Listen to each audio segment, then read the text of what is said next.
শুভেচ্ছা ও অভিনন্দন। পুজোটা আপনাদের প্রত্যেকের ভীষণ ভালো কাটুক এই কামনা করে আজকের ভিডিওটা শুরু করছি। তাহলে দেখে নেওয়া যাক আজকের ভিডিও।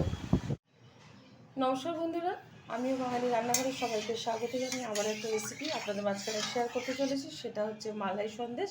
তাহলে চলুন দেখে নেওয়া যাক আজকের রেসিপি। ওভেনে একটা কড়াই বসিয়ে তাতে দিয়ে দিচ্ছি কিছুটা পরিমাণে লিকুইড দুধ।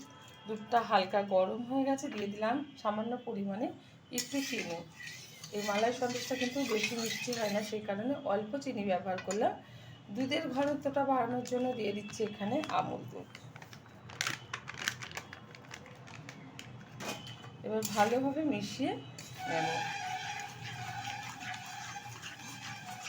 এটা খেতে যতটা সুন্দর দেখতেও কিন্তু আরও সুন্দর লাগে। আমার রেসিপি যদি আপনাদের ভালো লেগে থাকে আপনারা অবশ্যই চ্যানেলটিকে সাবস্ক্রাইব করবেন, লাইক করবেন, শেয়ার করবেন।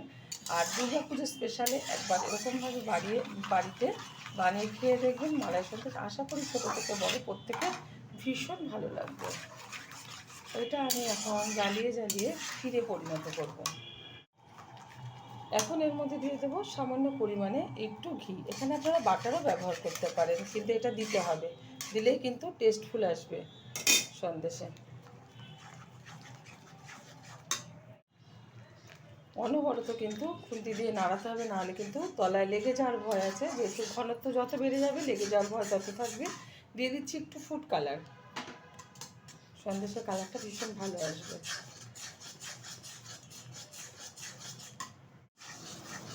ক্ষীরটা কিন্তু অনবরত নাড়ানোর ফলে সুন্দরভাবে তৈরি হয়ে গেছে ক্ষীর। আর এদিকে কিন্তু কালারটাও খুব ভালো এসেছে। আর একটু শুকিয়ে নিতে হবে, আঠা আঠা টাইপের করতে হবে ক্ষীরটা। ক্ষীরটা কিন্তু হয়ে গেছে, নামিয়ে ঢেলে দেবো একটা পাত্রে। ঠান্ডা করার পর কিন্তু আমি কি করব সেটা আপনাদের মাঝখানে শেয়ার করব। ক্ষীরটা কিন্তু ঠান্ডা করে একটু হাত দিয়ে ডলে নিয়েছি। এই যে আমি 2 খণ্ড করে নিচ্ছি।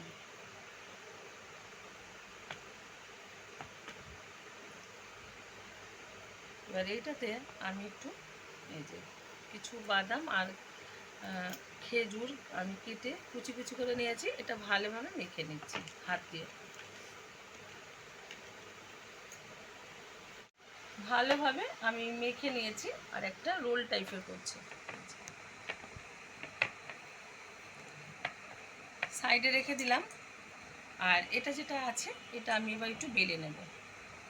এখানে একটা প্লাস্টিক নিয়েছি, এর উপরে আমি একটু এটা রেখে এটা করে বেলে নেব। আপনারা যে কোনো বাদাম দিয়ে কিন্তু এটা করে নিতে পারেন।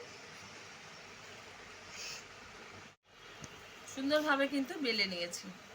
আর এটা যে রোল করে নিয়েছি এটা আমি এবার এটা এখানে রেখে দিচ্ছি।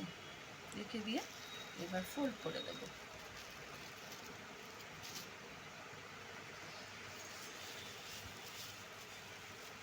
খেতে কিন্তু ভীষণ ভালো হয়।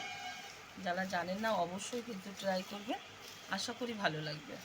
হাত দিয়ে চেপে চেপে আমি এই যে চৌকোনা টাইপের করে নিয়েছি। আপনারা কিন্তু এটা গোলও করে নিতে পারেন। তো আমি এখন প্লাস্টিকটা জড়িয়ে রেখে দেব ফ্রিজে 1 ঘন্টার জন্য। তারপরে আমি খুলে কেটে দেখাবো যে মিষ্টিটা কেমন হয়েছে। 1 ঘন্টা বাদে আমি সন্দেশটা ফ্রিজ থেকে বের করে নিয়েছি।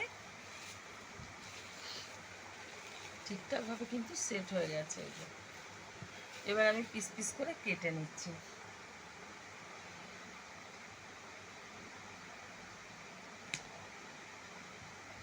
একটু ভেঙে গেছে।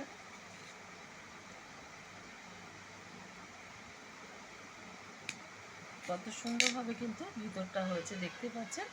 আপনারা কিন্তু অবশ্যই ট্রাই করবেন, আশা করি ভালো লাগবে। ভালো লাগলে একটা কমেন্ট করে কমেন্ট বক্সে জানাবেন।